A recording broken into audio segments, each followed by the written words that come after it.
about that in a couple minutes. I must tell you, this is the second time this week I've been in uniform. I get my dress blues out on Wednesday. A school principal I know from Andover, called me and asked me if I could fill in for a Wednesday Veterans Day event that the kids at the Andover Middle School do every year. And she said Governor Lynch was going to be there, and he backed out, or I hate to say backed out, something came up, he had to withdraw or whatever. And I guess there was an election or something on Tuesday, and I'm sure there's some stuff going on Wednesday. So I said I'd be happy to do that, and I somehow fit into my dress blues, and I spoke for a little while in Andover. And afterwards, an wonderful older lady came up to me and wanted me to meet her husband, who was near blind, and he listened to me speak, and I talked to him, and he'd been with the 7th Marines in Guadalcanal 70 years ago, over 70 years ago, and I shook his hand, and he was happy to meet me, which I was happy to meet him. And I said, 7th Marines, did you ever run into somebody called Chesty Puller? He said, yes. I saw him several times on Guadalcanal, and then I shook his hand again. And I said, it's a thrill for me to shake the hand that shook the hand of Chesty Puller, which I did on Wednesday. And then, of course, tonight, as I just said, is a thrill for me to be here. My last Marine Corps ball was 2 years ago. I was still on active duty in Quantico and with Marine Corps University, and they had a big set up in Fredericksburg with about 1,300 people with guests and all there. And so I got my uniform fixed, and I was excited to go to that. And a couple of days before the ball, this major came to my office and said, sir, you need to be at whatever building that was in Quantico for rehearsal for the ball. I said, no, I'm just going. I don't need to be in the ceremony. And he said, sir, we found out you're the oldest Marine in uniform that'll be there. And I was upset. I was horrified. I was angry. And I said, there's 1,300 people there. Surely somebody's older than me. The general must be older than me. And he said, yeah, General Neller is older than you, but he's cutting the cake. So I did a 3-hour rehearsal. The general wanted it done right. And then I had to be there 2 hours early at the ball to do it again. But I survived that, and this is much more relaxing here tonight than that was. And it's a thrill to be here. I do want to tell one story before I hand the microphone back. We all have our stories, and I'm sure some will flow tonight. And I'm a historian, as you've already heard. I love to talk to Marines and hear their stories, and I'm kind of tuned into that. My own story real quick, we all have our stories. I am from New Hampshire, from Groveton up north, and graduated from high school in the 70s, and at that time, Vietnam was winding down, and I always loved war movies and that type of thing, but at that time, people just weren't going into the military. Plus, I wanted to play basketball in college, and I went in that direction. My brother enlisted in Parris Island. He was the honor man in his platoon in 75, I think it was, and he went on to become a Marine, and I went on to become a history teacher. And I was teaching history in Manchester at Trinity High School in Manchester. I don't know if Colonel Knoll remembers Tom Spaulding. Tom Spaulding was my department chair. He was a one-time principal at Trinity, and then he became social studies department chair. And he had fought in World War II, and he fought in Korea, and he'd been in Southeast Asia. And he had all these war stories, and when I could, I'd sit in on his classes and just listen to him. And he wasn't averse to sometimes tying in some of his own journey into his lessons. The students loved him. I loved him too. And I thought, I have no stories. You know, the only stories, I've never flown in a plane, and the only stories I have are fraternity house stories, which I couldn't tell in class. And so anyway, while I was teaching in Trinity, my brother had become an embassy guard in Beirut, Lebanon, and then he was transferred to Ottawa, Canada, which is the only embassy that you can drive to.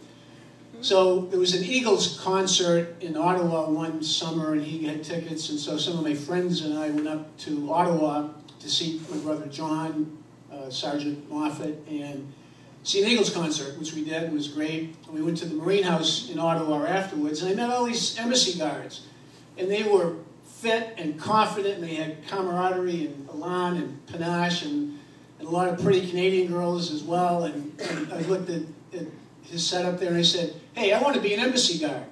And my brother said, you've been to college, maybe you could be an officer. And I said, I want to be an embassy guard. And he said, forget it. So I did go see a recruiter in Manchester, George Flynn, sir, do you know Captain Flynn? He was the OSO, officer selection guy there way back 30 years ago. Now Lieutenant General Flynn, or he was a year or two ago. I'm not sure if he's still Lieutenant General. But anyway, he signed me up. I went in, and his Commandant Patno said I became an infantry officer, et cetera, et cetera. So I got out of the Marines and was working at Plymouth State University, Plymouth State College, and I missed it. I missed the Marines, as you all do. That's why you're here. And as the Commandant said, an opening came in Topsom, Maine they needed a commanding officer for the unit up there, and I had the right qualifications, so I applied for it, I got it, and I had to go to my boss at Plymouth and say, I was sports information director, and they have football games on weekends, and they were concerned about me missing football games, and they said, well, I can cover things once a month. And so my boss said, I think we can support that. And then he said, now you're not going to go to like any wars or anything. And this is 1990, and I said, the Berlin Wall is coming down, pieces breaking out everywhere, and even in Vietnam, the Marine reservists, hardly any were used.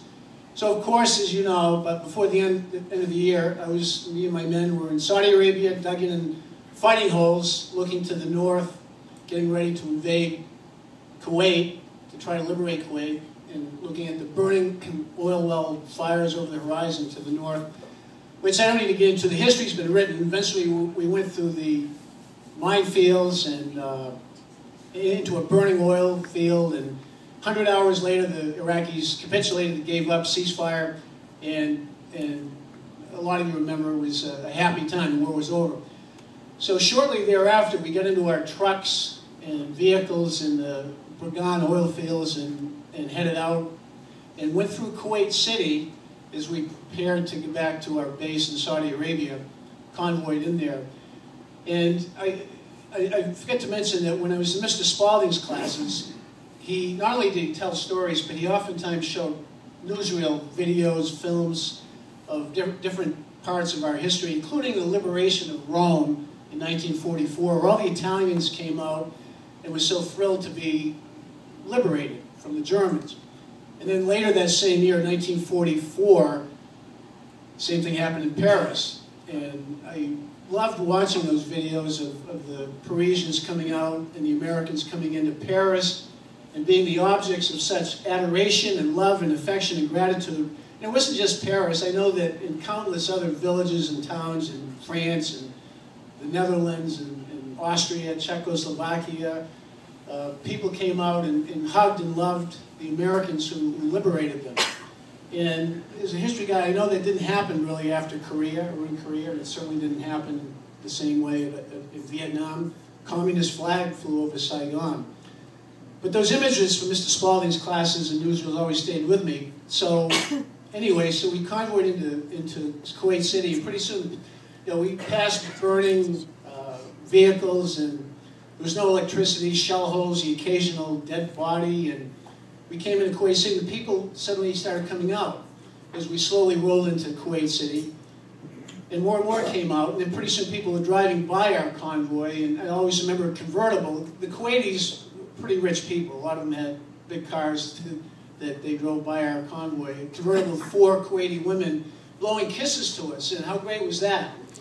I was in the back of a 6x of a truck and taking it all in and happy the war was over. And I had a Marine, Lance Corporal Hilton, who was a complainer.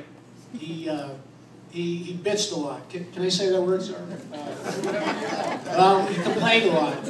And some of you maybe know Marines who complain a lot. Not bad Marines, but maybe some of you are complainers. I probably complained once or twice myself. But Hilton was always complaining. He was a reservist. He said, I didn't know I was going to get... When I joined the reserves, I didn't know they were going to send me to this hellhole to get maybe killed. And he did his job. He was a good Marine, but he always complained. Well, anyway, he's in the front of the truck, and he takes his helmet off, and he finds some Arab headdress, I think they call it a keffiyeh or whatever, and he stands up with his Arab headdress on. He finds a couple of small American flags, and he stands up, and the Kuwaitis lining the road see him, and with his two flags, and they are going crazy. He's like a rock star, and he's getting off on that, and he's loving it, and everybody's going to kick out of Lance Corporal Hilton being a rock star. And at some point, he turned to me in the back of the truck with his Arab headdress on, in his rock star moment. He said, "Sir, this is great. I'm going to re-enlist." And of all the memories of Desert Storm, that one sticks with me more than any other, except for maybe one. Right after he did that, I looked to the front, to the truck ahead of our truck as we rolled through these joyous Kuwaitis who are showering us with love and affection in the same way that I saw the Italians and the French do in 1944. I saw this old master gunnery sergeant we had about a dozen Vietnam veterans in our battalion, and he was in the back of the truck, and I looked at him and I thought, how great is this for him? Because I'm sure he never got a parade when he came back from Vietnam.